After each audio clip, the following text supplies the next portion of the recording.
temuan nggak sih Pak dari SDM kalau penyebabnya itu karena tambang atau gimana, Pak? Kalau di Sumatera Utara, kalau di Sumatera Barat itu nggak ada. Di Aceh pun kita lagi melakukan pengecekan. Kalau di Sumut, tim evaluasi kita lagi melakukan evaluasi. Jadi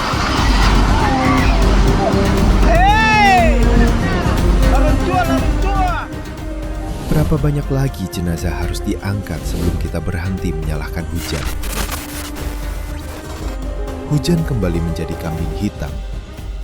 Setiap tahun, setiap bencana, setiap kali ribuan warga terseret arus dan ratusan nyawa hilang, penyebabnya selalu diarahkan pada satu hal: curah hujan yang ekstrim.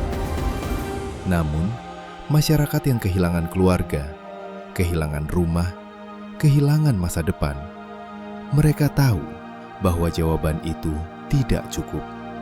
Karena mereka melihat sendiri apa yang hanyut bersama banjir. Bukan hanya air, tapi sejarah panjang kerusakan yang dibiarkan. Video ini bukan tentang menyalahkan seseorang secara personal. Bukan pula untuk mengabaikan fakta bahwa cuaca hari ini sedang tidak menentu.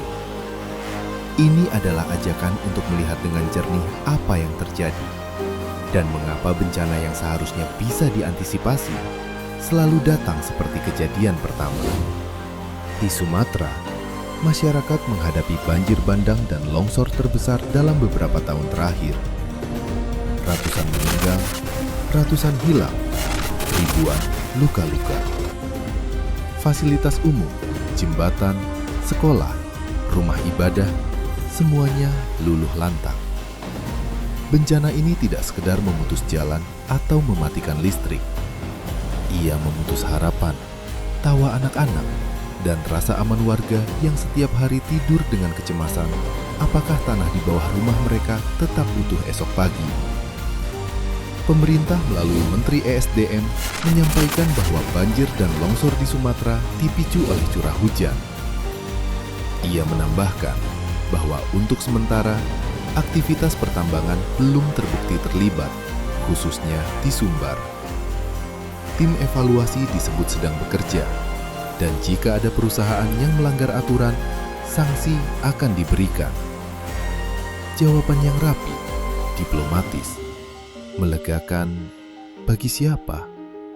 Bagi korban atau bagi izin-izin usaha yang selama ini berjalan tanpa pengawasan ketat? Masyarakat tidak mempertanyakan apakah hujan turun deras.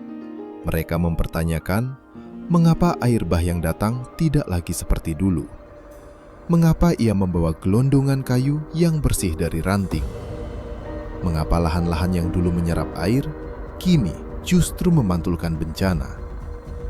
Jawaban itu tidak ditemukan pada curah hujan, melainkan pada peta deforestasi yang terus melebar. Data menunjukkan 3 provinsi di Sumatera kehilangan lebih dari 1 juta hektar hutan dalam kurang dari 1 dekade. Bukan hanya karena tambang, tetapi karena jaringan panjang izin, perusahaan sawit, pemanfaatan hutan, PLTA, tambang emas, dan berbagai proyek skala besar yang bersama-sama mengikis ruang penyangga alam. Hujan hanya mengetuk pintu, tapi manusialah yang membiarkan rumahnya tanpa fondasi. Setiap tahun, cerita yang sama terulang. Bencana datang, korban berjatuhan. Pemerintah turun ke lokasi, menjanjikan evaluasi, menjanjikan penindakan, menjanjikan perbaikan. Namun, izin-izin tetap berjalan. Pengawasan tetap longgar. Dan ketika bencana datang lagi, hujan ditunjuk kembali sebagai tersangka utama. Padahal, jika bencana ini murni karena faktor alam, dampaknya tidak akan semasif ini. Tanah yang sehat tidak berubah menjadi lumpur dalam satu malam. Sungai yang terjaga tidak akan membawa batang-batang kayu gelondongan yang penuh luka. Hutan yang utuh tidak akan menyerah begitu cepat kepada badai. Peristiwa ini memperlihatkan sesuatu yang jauh lebih dalam, bahwa kebijakan lingkungan kita selama ini bukan gagal, tetapi diabaikan.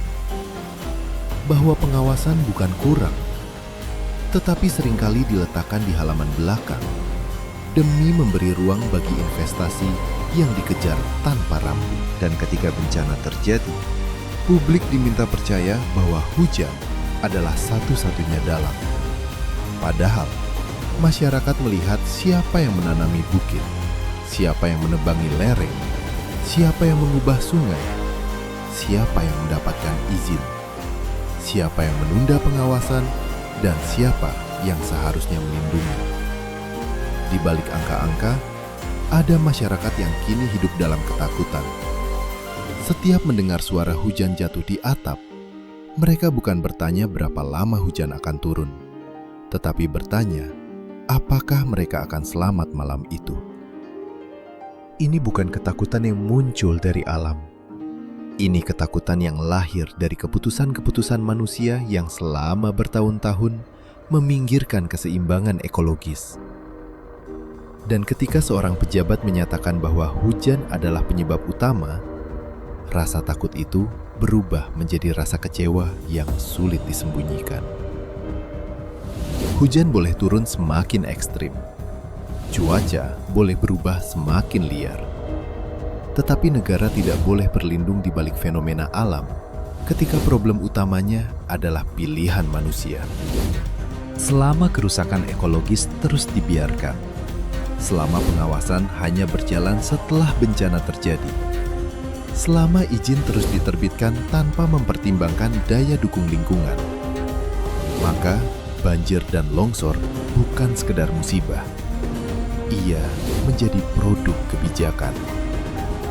Pada akhirnya, pertanyaan retoris di awal video kembali menghantui kita. Berapa banyak lagi jenazah harus diangkat sebelum kita berhenti menyalahkan hujan?